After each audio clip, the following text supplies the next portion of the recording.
அனைவருக்கும் வணக்கம் நண்பர்களே.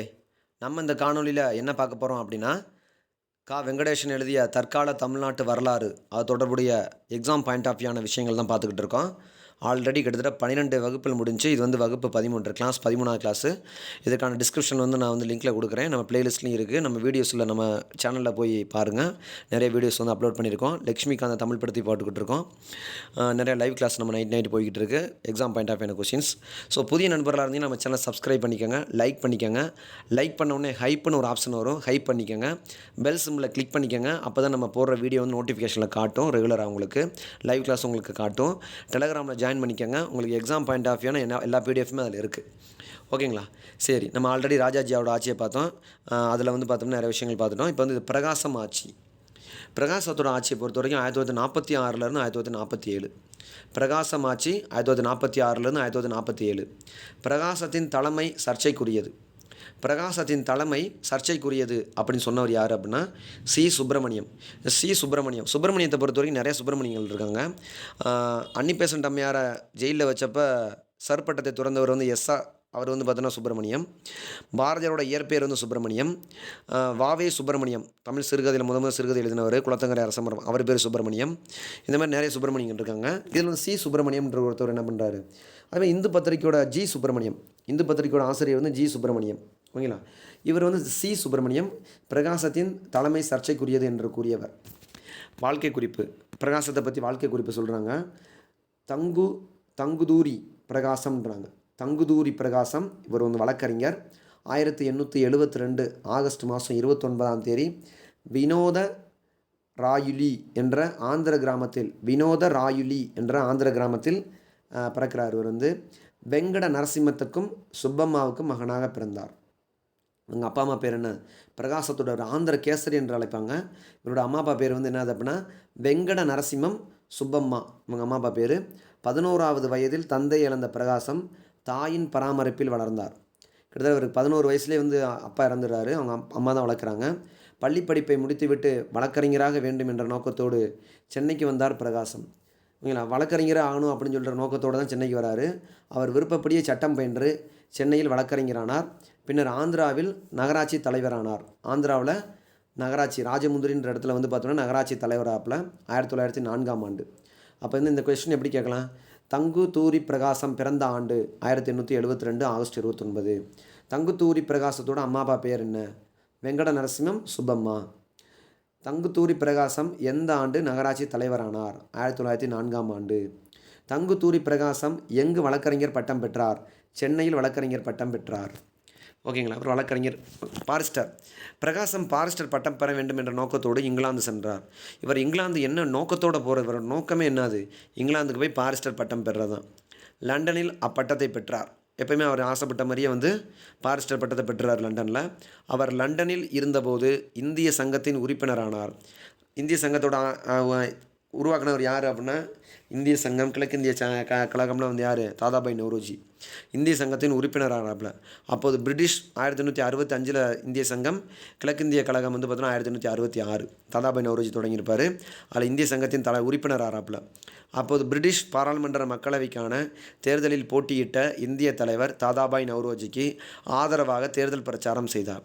பிரிட்டிஷ் பாராளுமன்ற மக்களவைக்கான தேர்தலில் போட்டியிட்ட இந்திய தலைவர் தாதாபாய் நவ்ரோஜிக்கு ஆதரவாக தேர்தல் பிரச்சாரம் செய்தார். அப்புறம் இங்கிலாந்துக்கு போகிறதுக்கான மோட்டிவ் வந்து என்னது, பாரிஸ்டர் பட்டம் பெறுறது. பாரிஸ்டர் பட்டம் பெறுகிறார். இந்திய சங்கத்தின் உறுப்பினராக ஆகிறார். பிரிட்டிஷ் பாராளுமன்றத்தின் மக்களவைக்கான தேர்தலில் இந்திய தலைவர் ஒருவர் போட்டியிடுகிறார். அவர்தான் தாதாபாய் நவ்ரோஜி. அவருக்கு ஆதரவாக பிரச்சாரம் செய்கிறார். தங்குதூரி பிரகாசம். ஓகேங்களா? 1904ஆம் ஆண்டு வழக்கறிஞர் பட்டத்தை பெறுகிறார். போராட்டத்தில் பிரகாசம். இங்கிலாந்தில் இந்தியா திரும்பிய பிரகாசம் இங்கிலாந்திலிருந்து இந்தியா வராரு. சென்னை உயர்நீதிமன்றத்தில் குற்றவியல் வழக்கறிஞராக சேர்ந்து புகழ் பெற்றார். சென்னையில் வந்து ஹைகோர்ட்டில் கிரிமினல் லாயராக வந்து இராப்பில். இந்திய விடுதலை போராட்டத்தில் ஈடுபாடு கொண்டார். பேச்சு புயல் பிபின் சந்திரபால். பேச்சு புயல் புரட்சி கருத்துக்களின் தந்தை. பேச்சு புயல் யார், பிபின் சந்திரபால். சென்னைக்கு வந்தபோது பிரகாசம் தலைமையில் பேருரை ஆற்றினார். 1907ஆம் ஆண்டு பிபின் சந்திரபால் வந்து ஆந்திராவில் வந்து இறங்குவார். ஆந்திராவிலேருந்து பார்த்தோம்னா பாரதியார் வந்து கூட்டிகிட்டு வருவாப்பில். ஓகேங்களா? பேச்சு புயல் பிபின் சந்திரபால் சென்னைக்கு வந்தபோது பிரகாசம் அவர் தலைமையில் வந்து பேருரை ஆற்றினார். 1907ஆம் ஆண்டு. அதன் பின் வக்கீல் தொழிலை விட்டுவிட்டு சுதந்திர போராட்டத்தில் தீவிர பங்கேற்றார். பேச்சு புயல் பிபின் சந்திரபாலோட பேச்சை கேட்டுட்டு வக்கீல் தொழிலே விட்டுட்டாப்புல. ஆசையாக பாரிஸ்டர் பட்டம் லண்டனில் போய் வாங்கிட்டு வந்தாப்புல. இருப்பினும் வக்கீல் தொழிலை விட்டுறாப்புல. சத்தியாகிரக சபதத்தில் கையொப்பமிட்டார். 1921ஆம் ஆண்டு சத்தியாகிரக சபதம் ஒன்று போடுறாங்க. அதில் கையொப்பமிடுறாப்புல. சுயராஜ்யா பத்திரிகையை துவங்கி ஆங்கிலம், தெலுங்கு, தமிழில் வெளியிட்டார். அப்படின்னா சுயராஜ்யா அப்படின்ற பத்திரிகை தொடங்கியவர் யார் என்றால் தங்குத்தூரி பிரகாசம். தங்குத்தூரி பிரகாசம் 1872 ஆகஸ்ட் 29 பிறக்கிறாரு. 1946லேருந்து 47 வரைக்கும் முதலமைச்சராக இருக்காப்புல. 1904ஆம் ஆண்டு வழக்கறிஞர் பட்டத்தை பெறாரு. லண்டனில் போய் அவர் வந்து பாரிஸ்டர் பட்டம் வாங்கிட்டு வராப்புல. அங்கே பிரிட்டிஷ் பாராளுமன்றத்தில் நடைபெற்ற மக்களவைத் தேர்தலில் தாதாபாய் நவ்ரோஜிக்கு ஆதரவு தெரிவிக்கிறாரு. சத்தியாகிரக சபையில் 1921 கையொப்பமிடுறாரு. 1907ஆம் ஆண்டு பேச்சு புயல் பிபின் சந்திரபாலோட அவர் தலைமையில் பேருரையாற்றுறாப்புல. பேச்சு புயல் பிரகாசம் தலைமையில் தான் பேருரையாற்றார். சென்னைக்கு வந்தபோது பிரகாசம் தலைமையில் பேருரையாற்றினார் பிபின் சந்திரபால். சுயராஜா என்ற பத்திரிகையை ஆங்கிலம், தெலுங்கு, தமிழ் 3 மொழியிலையும் வெளியிடுறாரு. தேசிய பள்ளியையும் கதர் உற்பத்தி மையத்தையும் ஆரம்பித்தார். தேசிய பள்ளியையும் கதர் உற்பத்தி மையத்தையும் ஆரம்பிக்கிறாப்புல. தேசிய பள்ளி கதர் உற்பத்தி மையத்தையும் ஆரம்பிக்கிறார். ஒத்துழையாமை இயக்கத்தின் போது இவர் குண்டூரில் காங்கிரஸ் தொண்டர்களுடன் மாபெரும் ஆர்ப்பாட்டத்தை நடத்தினார். ஒத்துழையாமை இயக்கத்தின் போது எங்கள் காங்கிரஸ் தொண்டர்களோட ஆதரவோடு ஆர்ப்பாட்டம் நடத்துகிறார். 1922. 1922ஆம் ஆண்டு ஒத்துழையாமை இயக்கத்தின் போது காங்கிரஸ் தொண்டர்களுடன் மாபெரும் ஆர்ப்பாட்டத்தை நடத்தினார். பிரகாசம் மத்திய சட்டமன்றத்திற்கு தேர்ந்தெடுக்கப்பட்ட ஆண்டு 1926. பிரகாசம் மத்திய சட்டமன்றத்திற்கு தேர்ந்தெடுக்கப்பட்ட ஆண்டு 1926. 21 சத்தியாகிரக சபையில் கையொப்பமிடுறார் வக்கீல் தொழிலை விட்டுட்டு. 1922 குண்டூரில் பார்த்தோம்னா காங்கிரஸ் தொண்டர்களோடு ஆர்ப்பாட்டத்தை நடத்துகிறாரு. அகில இந்திய பொது காங்கிரஸ் செயலராகவும் தேர்ந்தெடுக்கப்படுறாரு. தேசிய பள்ளியை நிறுவுறாரு. கதர் உற்பத்தியை கொண்டு வராரு. மத்திய சட்டமன்றத்துக்கு தேர்ந்தெடுக்கப்படுறாரு. 1926ஆம் ஆண்டு படிப்படியாக முன்னேறாரு. 1928ஆம் ஆண்டு பிப்ரவரி 3ஆம் தேதி சென்னையில் நடைபெற்ற சைமன் கமிஷன் புறக்கணிப்பு போராட்டத்தில் பிரதான பங்கேற்றார். சென்னையில் சைமன் கமிஷன் நடைபெறுகிறது. அதுக்கு தலைமையேற்றவர் யாருன்னா சத்தியமூர்த்தி. சைமன் கமிஷன் நடைபெறப்ப ஆனால் பார்த்தோம்னா புறக்கணிப்பு போராட்டத்திலும் பங்கேறாரு. ஆந்திர கேசரி என்று பாராட்டப்பட்டார். உப்பு போராட்டத்தில் பங்கேற்பதற்காக என்ன பண்ணுறாங்க, சட்டப்பேரவை பதவியை துறந்தார். உச்ச தேக்கத்தில் பங்கேறதுக்காண்டி சட்டப்பேரவை 1930ஆம் ஆண்டு திறக்கிறாப்புல. ராஜாஜி அமைச்சரவையில் வருவாய்த்துறை அமைச்சராக இருந்தார். அப்படின்னா தங்குத்தூரி பிரகாசம் ராஜாஜி அமைச்சரவையில் வருவாய்த்துறை அமைச்சராக இருந்திருக்கார். 1937. தனிநபர் சத்தியாகிரகத்தில் பிரதான தலைவராக திகழ்ந்தார். தனிநபர் சத்தியாகிரகத்தில் பிரதான தலைவராக திகழ்ந்த ஆண்டு 1941. ஆனால் முதல் தனிநபர் சத்தியாகிரகி TSS ராஜன், திரு வெங்கிமலை சேஷா சுந்தரராஜன், திருச்சிக்காரரு. இவர் ஆந்திராக்காரரு. இவர் தனிநபர் சத்தியாகிரகத்தில் பிரதான தலைமை திகழ்ந்தார். 1941. வெள்ளையனே வெளியேறு இயக்கத்தில் கலந்து கொண்டு 3 ஆண்டு சிறை தண்டனை பெற்றார். இந்த கேள்வி கேட்பாங்கப்பா. தங்குத்தூரி பிரகாசம் வெள்ளையனே வெளியேறு இயக்கத்தின் பங்கு கொண்டு எத்தனை ஆண்டுகள் சிறை சென்றிருந்தார்? தங்குத்தூரி பிரகாசம் வெள்ளையனே வெளியேறு இயக்கத்தில் பங்கு கொண்டு 3 ஆண்டுகள் சிறை சென்றிருந்தார். 1942லேருந்து 1945 வரைக்கும் கிட்டத்தட்ட 3 ஆண்டுகள் வெள்ளையனே வெளியேறு இயக்கத்தில் கலந்து கொண்டு எத்தனை ஆண்டுகள் சிறையில் இருக்காப்புல? 3 ஆண்டுகள் சிறையில் இருந்தார். 1946 சட்டப்பேரவை தேர்தலுக்கு பின் சென்னை ராஜதானியில் முதலமைச்சராக தேர்ந்தெடுக்கப்பட்டார். 3 ஆண்டு சிறை முடித்த பிறகு 1946 என்ன பண்ணியிருக்காங்க, இவர் சட்டப்பேரவை தேர்தலுக்கு இது பண்ணுறாரு. 1930 சட்டப்பேரவையே பதவியை துறக்கிறாரு. 1926 மத்திய சட்டமன்றத்துக்கு தேர்ந்தெடுக்கப்படுறாரு. ஓகேங்களா. அடுத்து 3 ஆண்டு சிறை தண்டனை 42லேருந்து 45 வரைக்கும். ஒருங்கிணைந்த மாநிலம். இந்தியா விடுதலை அடைவதற்கு முன் சென்னை ராஜதானி புனித ஜார்ஜ் கோட்டையை தலைமையாக கொண்டிருந்தது. சென்னை மாகாணம் புனித ஜார்ஜ் கோட்டை தான் தலைமை. வட கேரளாவில் உள்ள மலப்பார் பகுதி, ஆந்திராவில் கடற்கரை, ராயலசீமா, பெல்லாரி, தட்சிண கர்நாடகா ஆகிய பகுதிகளை உள்ளடக்கிய ஒருங்கிணைந்த மாநிலமாக இருந்தது சென்னை ராஜதானி.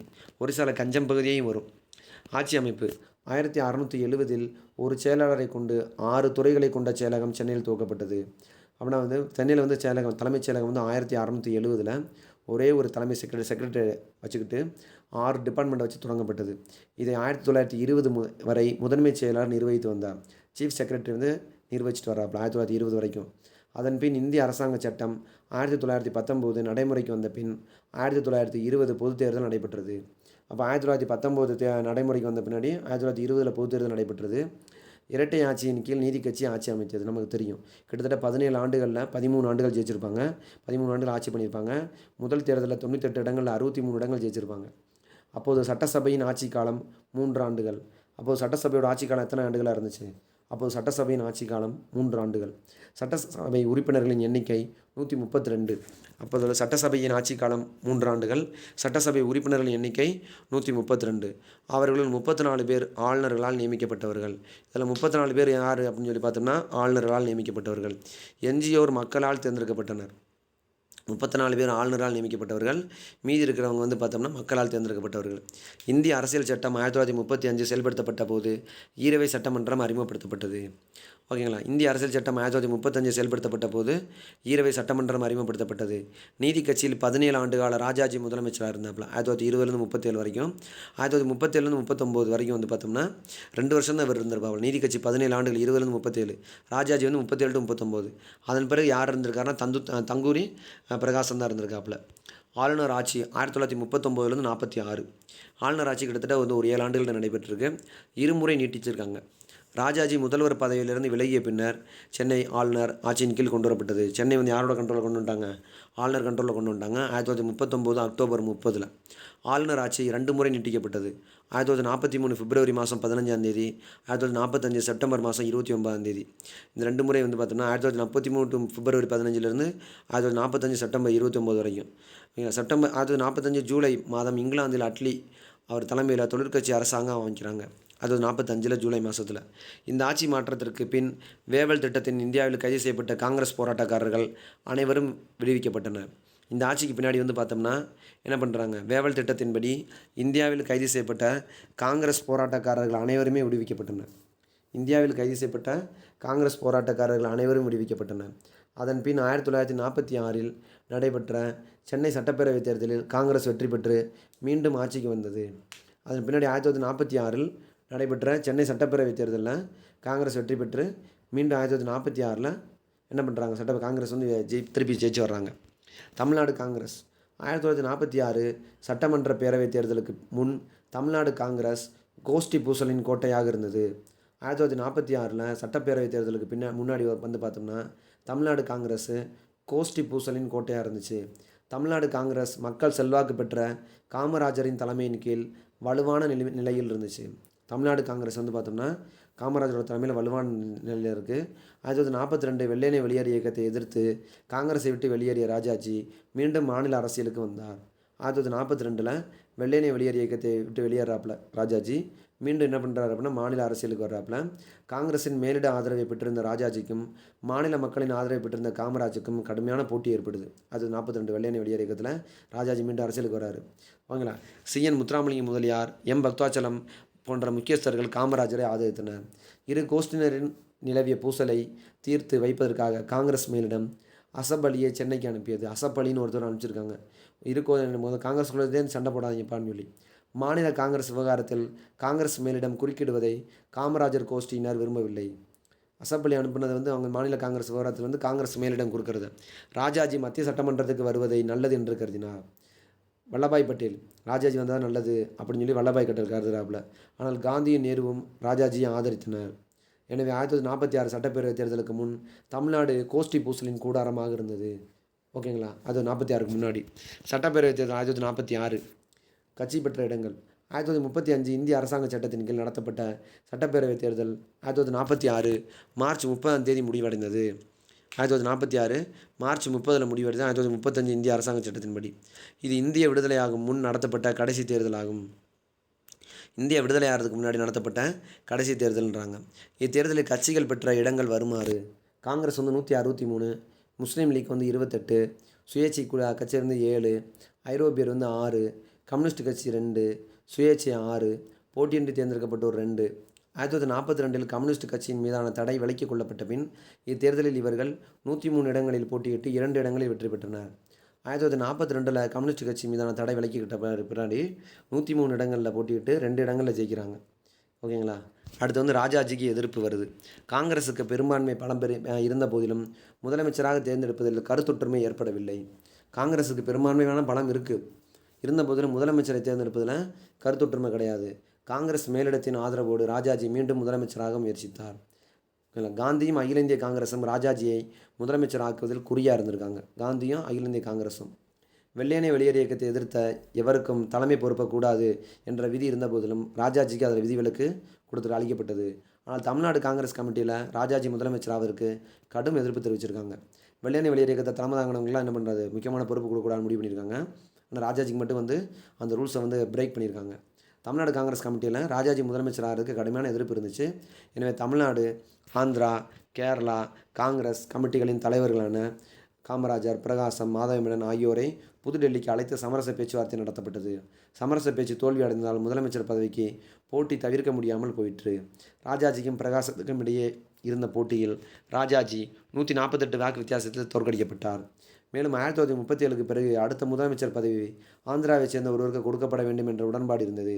எனவே டி. பிரகாசம் சட்டசபை காங்கிரஸ் தலைவராகவும் முதலமைச்சராகவும் தேர்ந்தெடுக்கப்பட்டார். 1946 ஏப்ரல் 30 யார் டி. பிரகாசம் எப்படி டி. பிரகாசத்தை எப்படி டி. பிரகாசம் உள்ள நுழைகிறாருன்ற விஷயம். முதலமைச்சர் 1946 ஏப்ரல் 30 நுழைகிறாப்புல. 1946 ஏப்ரல் 30 ஓகேங்களா. முதலமைச்சர் பிரகாசம் 1946 மே மாதம் 1 பொறுப்பேற்றார்.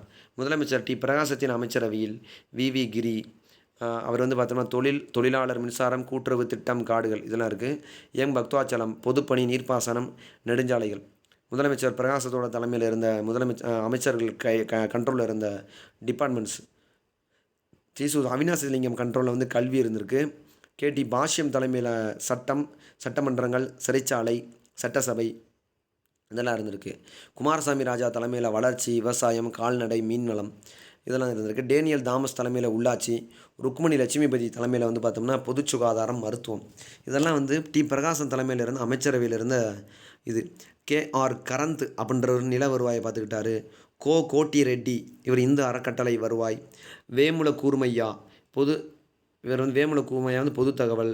பி. வீராசாமி வளம், சின்கோனா மீன்வளம், கிராம கைத்தொழில். ராகவ மேனன் வீட்டு கட்டுப்பாடு, மோட்டார் வாகனம், போக்குவரத்து, உணவு. பின்னர் வீராசாமி பதவி விலகியதால் 1947 பிப்ரவரி 3 அவருக்கு பதில் பி. வெங்கடரத்தினம் நியமிக்கப்பட்டார். பி. வெங்கடரத்தினம் எப்பொழுது நியமிக்கப்படுறார் அப்படின்னா 1947 பிப்ரவரி 3 நியமிக்கப்படுறார் பி. வெங்கடரத்தினம். இதெல்லாம் பிரகாசம் அமைச்சரவையில் இருந்த அமைச்சர்கள். வி. கிரி தொழில் அமைச்சராக இருக்கார். தொழிலாளர் மின்சாரம், கூட்டுறவு திட்டம், காடுகளில் இருக்கார். எம். பக்தவாச்சலம் பொதுப்பணித்துறை அமைச்சராக இருக்கார். அது மட்டும் இல்லாமல் அவர் கண்ட்ரோலில் அந்த துறைகள் பார்த்தோம்னா நீர்ப்பாசனம், நெடுஞ்சாலைகள். அவினாசிலிங்கம் கல்வி அவர் கண்ட்ரோலில் இருக்குது. அவினாசிலிங்கம் பாஷ்யம் தலைமையில் பார்த்தோம்னா சட்டமன்றங்கள், சிறைச்சாலை, சட்டசபை இதெல்லாம் இருக்குது. P.S. குமாரசாமி ராஜா தலைமையில் வளர்ச்சி, விவசாயம், கால்நடை, மீன்வளம். டேனியல் தாமஸ் தலைமையில் உள்ளாட்சி. ருக்மணி லட்சுமிபதி தலைமையில் பொது சுகாதாரம், மருத்துவம். K.R. கரந்த் தலைமையில் நில வருவாய். கோட்டி அவர் தலைமையில் இந்து அறக்கட்டளை வருவாய். வேமுல கூர்மையா பொது தகவல். வீராசாமி வளம், சின்கோனா மீன்வளம், கிராம கைத்தொழில். ராகவ மேனன் வீட்டு கட்டுப்பாடு, மோட்டார் போக்குவரத்து, உணவு. வீராசாமி பதவி விலகியதானால அவருக்கு பதிலாக 1947 பிப்ரவரி 3 பி. வெங்கடரத்தினம் வராப்புல. உங்களை வீராசாமி என்னத்தை பார்த்துக்கிட்டு இருந்தாப்புல, என்ன டிபார்ட்மெண்ட்டை பார்த்துக்கிட்டு இருந்தார் அப்படின்னா வளம், சின்கோனா மீன்வளம், கைத்தொழிலை பார்த்துக்கிட்டு இருந்தார். நாட்களில் வெங்கடரத்தினம் கண்ட்ரோலுக்கு போகுது. இது முதலமைச்சராக பிரகாஷ் ஆனப்புறம் அவர் அமைச்சர்கள் இருந்தது. இவரோட சாதனைகளை பொறுத்த வரைக்கும் ஆதார கல்வி. பிரகாசம் பதவி பொறுப்பேற்றவுடன் அனைத்து துவக்கப்பள்ளிகளையும் ஆதார பள்ளிகளாக மாற்றிவிட முயன்றார். பேசிக் ஸ்கூலாக மாற்றுறாரு. பிரகாசம் பதவி பொறுப்பேற்றவுடன் அனைத்து துவக்க பள்ளிகளையும் என்ன பண்ணுறாரு, ஆதார பள்ளிகளாக மாற்றிவிட முயன்றார். ஆதார கல்வி காந்தி நிர்மாண திட்டங்களில் ஒன்றாகும். இந்த ஆதார கல்வின்றது என்னது, காந்தியோட நிர்மாண திட்டங்களில் ஒன்றாகும். ஆதார கல்வியே ஆரம்ப கல்வியின் அடிப்படை என்பது பிரகாசத்தின் கொள்கையாக இருந்தது. ஆதார கல்வியே ஆரம்ப கல்வியின் அடிப்படை. ஆதார கல்வியே ஆரம்ப கல்வியின் அடிப்படை என்பது பிரகாசத்தின் கொள்கையாக இருந்தது. ஆனால் ஆதார கல்வி வெற்றி பெற வேண்டுமென்றால் அதற்கு சிறப்பு பயிற்சி பெற்ற, இக்கல்வியில் நம்பிக்கையுள்ள, தேசப்பற்ற, அர்ப்பணித்து பணியாற்றக்கூடிய ஆட்கள் வேணும் அப்படின்ற மாதிரி சொல்கிறாங்க. ஓகேங்களா. ஆதார கல்வியை நம்ம இது பண்ணணும்னா நூற்புக்கு தேவைப்படும் பஞ்சுக்கு மிகுந்த செலவாகும். மாணவர்களுக்கு நூற்கும் போது பஞ்சு விரயமாகும். நூற்கப்படும் நூலும் பயன்படக்கூடியதாக இருக்காது. இக்கல்விக்கு பெற்றோருடையும் மாணவருடையும் ஆர்வம் இல்லாமல் இருந்தது. எனவே பல ஆதார பள்ளிகள் மூடப்பட்டன. அதனால் பிள்ளைகளின் படிப்பு பாதிக்கப்பட்டது. அப்படின்னா ஆதார கல்வியை பொறுத்த வரைக்கும் ஆதார பள்ளிகளாக மாற்றிவிட முயன்றார். அது காந்தி நிர்மாண திட்டங்களில் அந்த ஆதார கல்வி பார்த்தோம்னா பிரகாசத்தோட அடிப்படை கொள்கையாக இருந்துச்சு.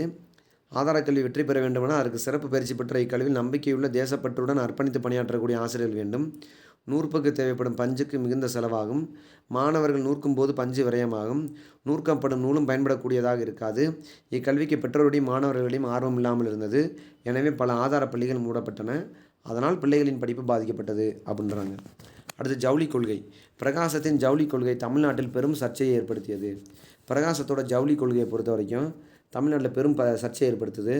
இவரது ஆட்சி காலத்தில் அனைத்து ஜவுளி தொழிற்சாலைகளையும் என்ன பண்ணுறாங்க அப்படின்னா மூடிவிட்டு அதற்கு பதில் கதர் நூற்பு மற்றும் கதர் உற்பத்தி மையங்களை துவக்கப் போவதாக அறிவிக்கப்பட்டது.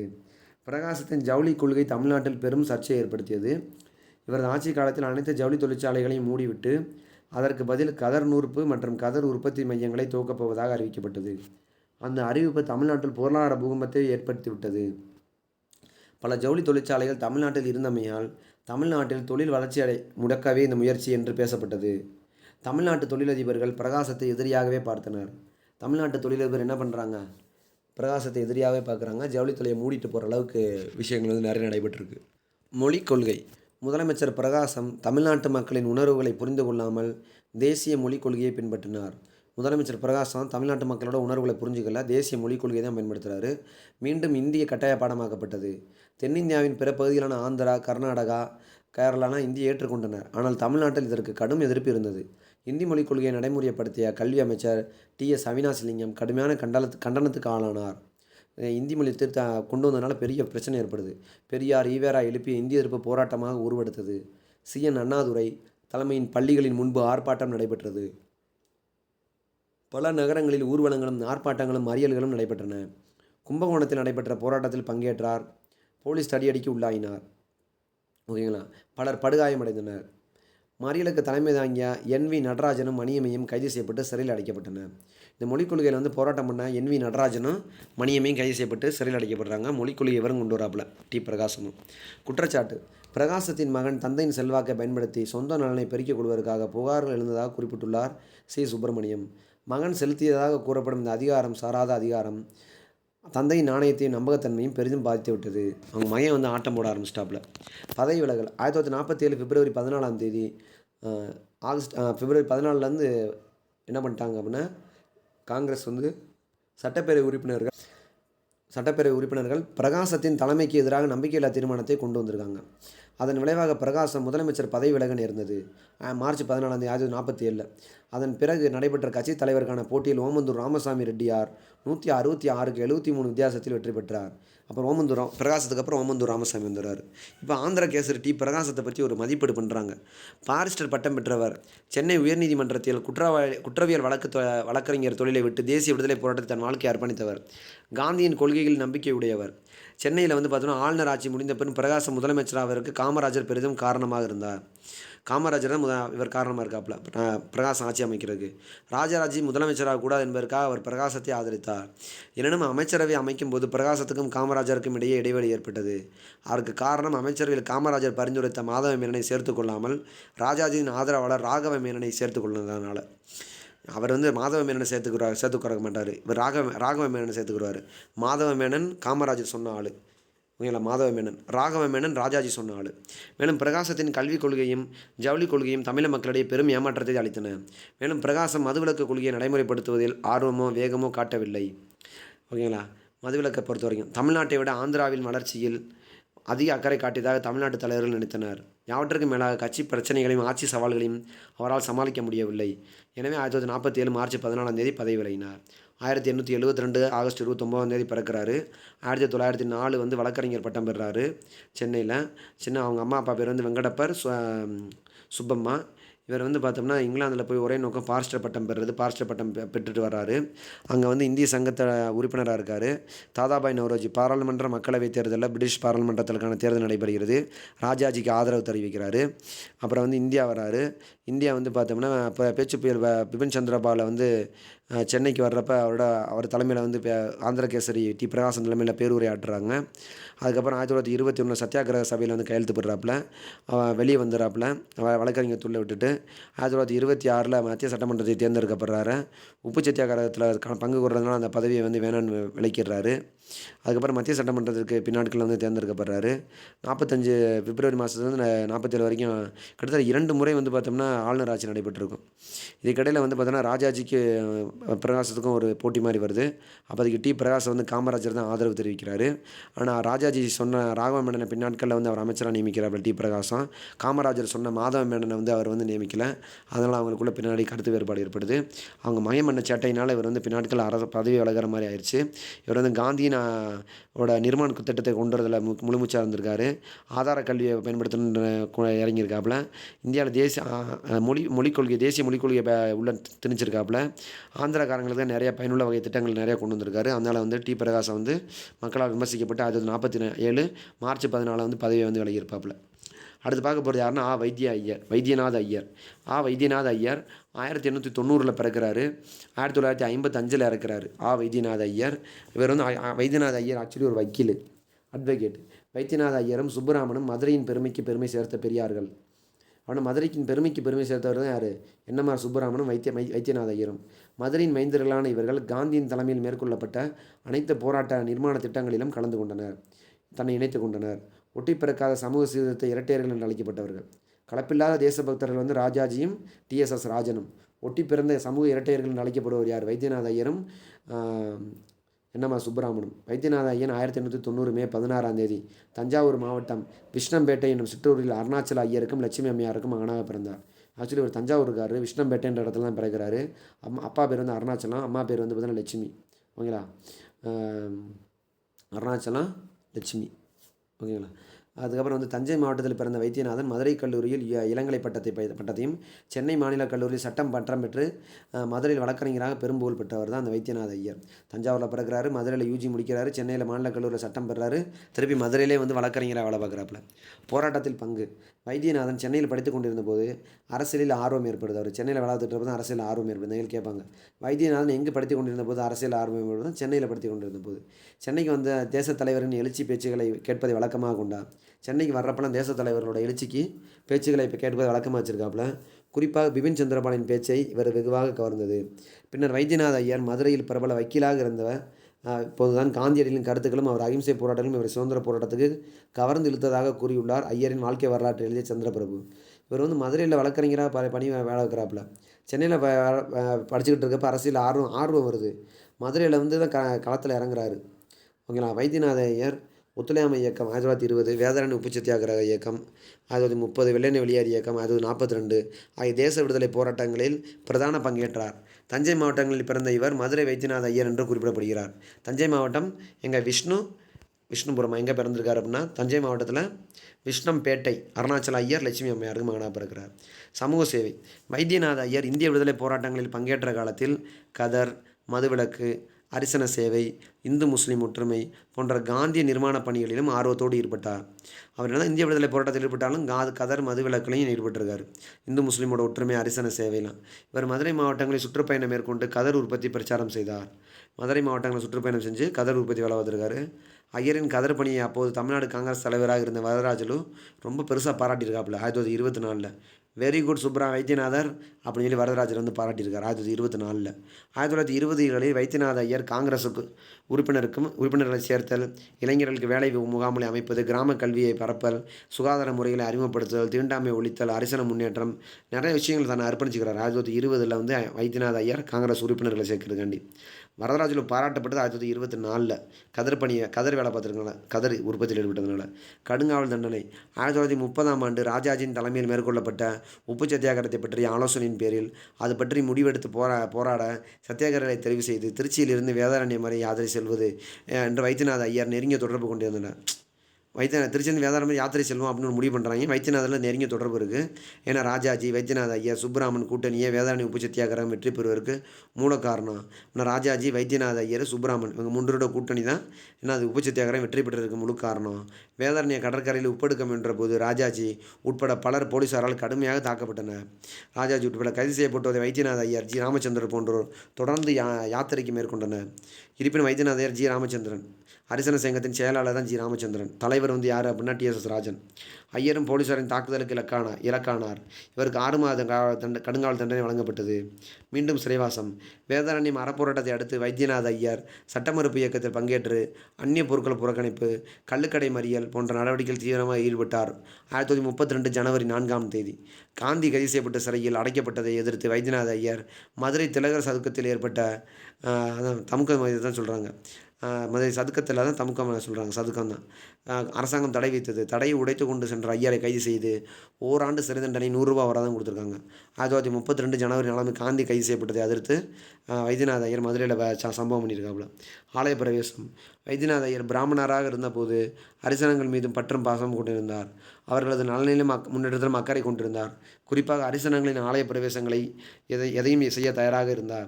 1939 ஜூன் மாதம் மதுரையில் நடைபெற்ற ஆலய பிரவேச மாநாட்டில் ராஜாஜி, டிஎஸ்எஸ் ராஜன் ஆகியோரோடு ஐயரும் பிரதான பங்கேற்றார். ராஜாஜியோட டிஎஸ்எஸ் ராஜனோட வைத்தியநாத ஐயர் அரசனங்கள் சிலரையும் நாடார் சமூகத்தைச் சேர்ந்த சிலரையும் மதுரை மீனாட்சி அம்மன் கோவிலுக்கு அழைத்து சென்று என்ன பண்ணியிருக்காப்புல வழிபட செஞ்சுருக்காரு. கோவில் நிர்வாக அதிகாரி ஆர்எஸ் நாயுடு இதற்கு முழு ஒத்துழைப்பு கொடுத்தார். எந்த அசம்பாதமின்றி அவனை ஒத்துழைப்பு கொடுத்தது யார் அப்படின்னா ஆர்எஸ் நாயுடு கோயிலுக்குள்ளே கூட்டு போகிறதுக்கு. துயர் துடைப்பு நடவடிக்கை.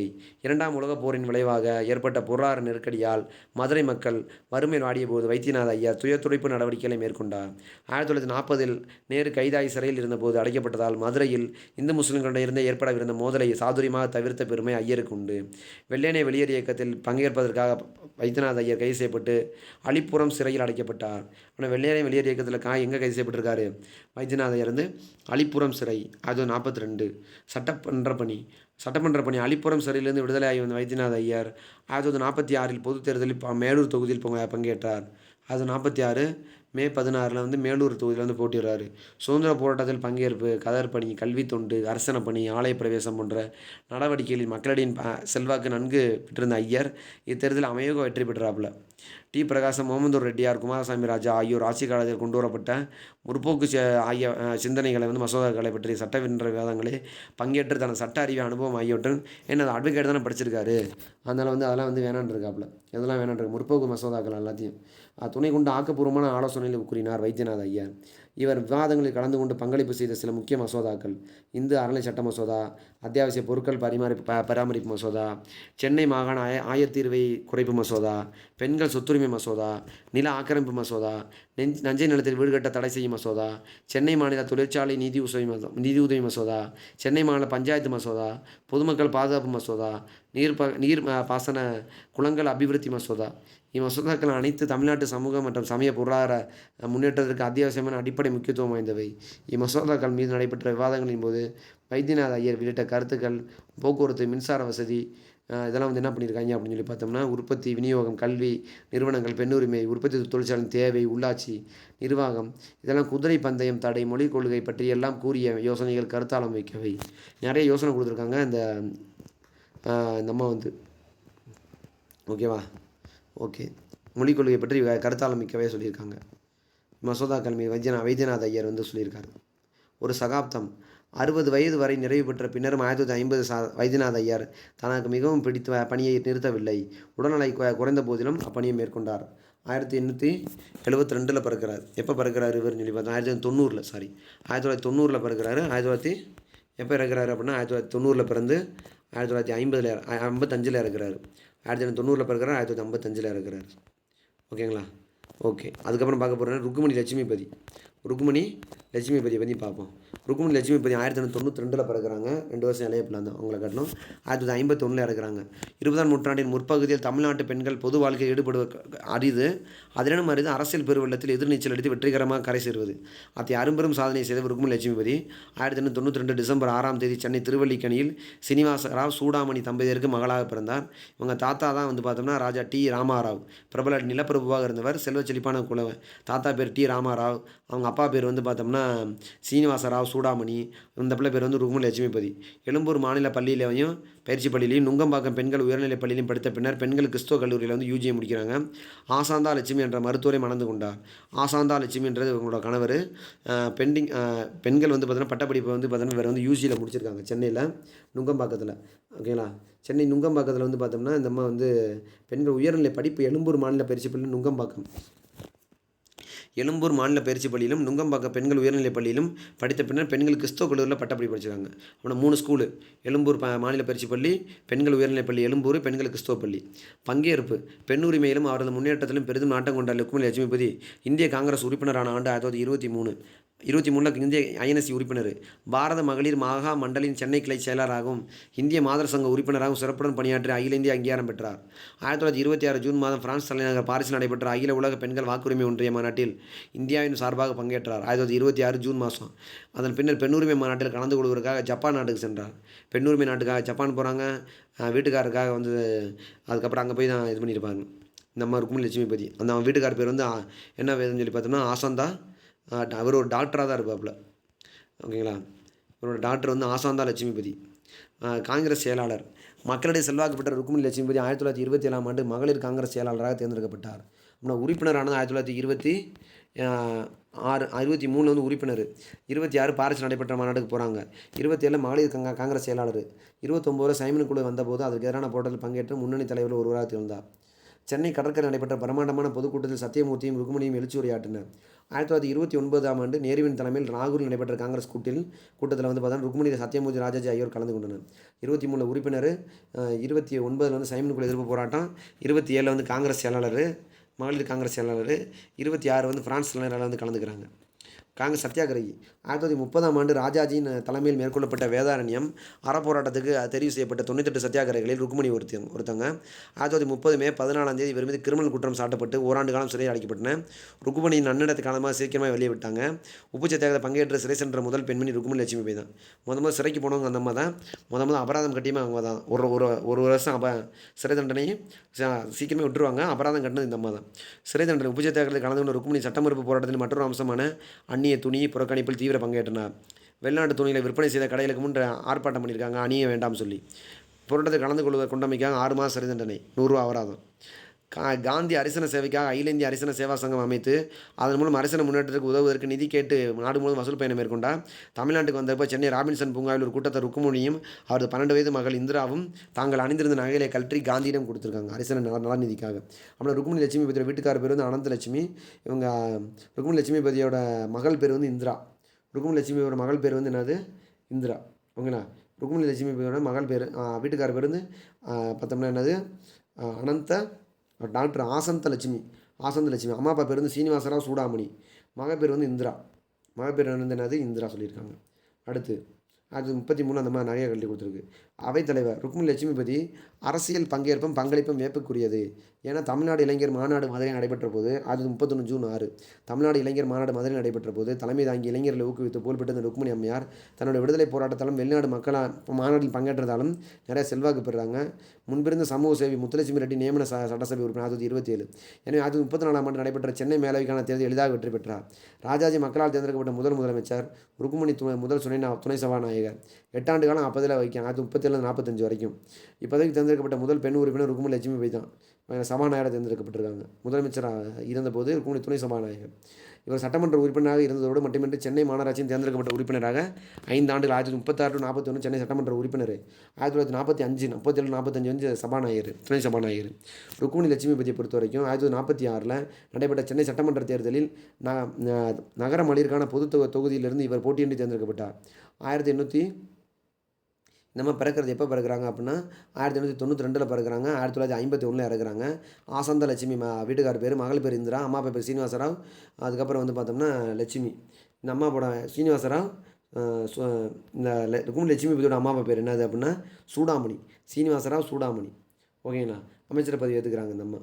ருக்மணி லட்சுமி வந்து பிரகாசம் தலைமையிலான அமைச்சரை சுகாதார அமைச்சராக இருந்தால் அது 46 நடைபெற்ற தேர்தலில் வந்து தமிழக சட்டமன்ற வரலாற்றில் அமைச்சராக பொறுப்பேற்ற முதல் பெண்மணி ருக்மணி லட்சுமிபதி. அபராதம் கட்டிய முதல் பெண்மணி ருக்மணி லட்சுமிபதி. சிறைக்கு சென்ற முதல் பெண்மணி ருக்மணி லட்சுமிபதி. ருக்மணி லட்சுமிபதி செய்த வாழ்க்கையாலும் வழிகாட்டுதலாலும் வரலாறு படைத்தவர், சாதனை படைத்தவர், தமிழ்நாட்டுக்காரர், முதல் பெண் போராளி, விடுதலை போராட்டத்தில் பங்கு பெற்று சிறை சென்ற முதல் பெண் போராளி, சென்னை சட்டமன்ற துணை சபாநாயகர் தேர்ந்தெடுக்கப்பட்ட முதல் பெண்மணி, தற்கால தமிழ்நாட்டு வரலாறு அமைச்சரான முதல் பெண். இந்த மாதிரி நிறைய பேர் இவங்க சொல்கிறாங்க. உயர் ஜாதியிலே பிறந்து வளர்ந்தாலும் தாழ்த்தப்பட்ட முன்னேற்றத்திற்காக அடுபாடுபட்டிருக்காரு. சிந்தனை, சொல், செயல் இளையோர் முதல் முதியோர் வரை எல்லாரும் செல்வாக்கு பெற்றிருந்தவர். வெளிநாடுகளுக்கு சென்று பெண்ணுரிமைக்காக குரல் கொடுத்தவர். 6 குழந்தைகளுக்கு தாயாரான ருக்மணி சென்னை ராஜஸ்தானில் மாநகர ஆணையத்திலும் மாநில ஆட்சியிலும் முத்திரை வைத்தவர். ருக்மணியை சேர்ந்த அரசியல்வாதி மட்டுமல்ல, இசைக்கலைஞர், பிரபல இவினை வாசிப்பவர். இவர் ஆங்கிலம், பிரெஞ்சு, லத்தீன், உருது, இந்தி மொழியில் எழுத பேச தெரியும். அரசியல்வாதிகளுக்கு நேரம் தவறாமை, ஒழுக்கம், கண்டிப்பு இன்றியமையாமை என்பது வாழ்ந்து காட்டியவர். 1951 ஆகஸ்ட் 6ஆம் தேதி அவர் எழும்பூரில் இறந்துடுறாங்க. இவரது தொண்டை பாராட்டும் முகத்தான எழும்பூர் மார்சல் சாலை ருக்மணி லட்சுமிபதி சாலை என பெருமாற்றம் 1991. இவர் பேரில் அஞ்சல் தலை 1997.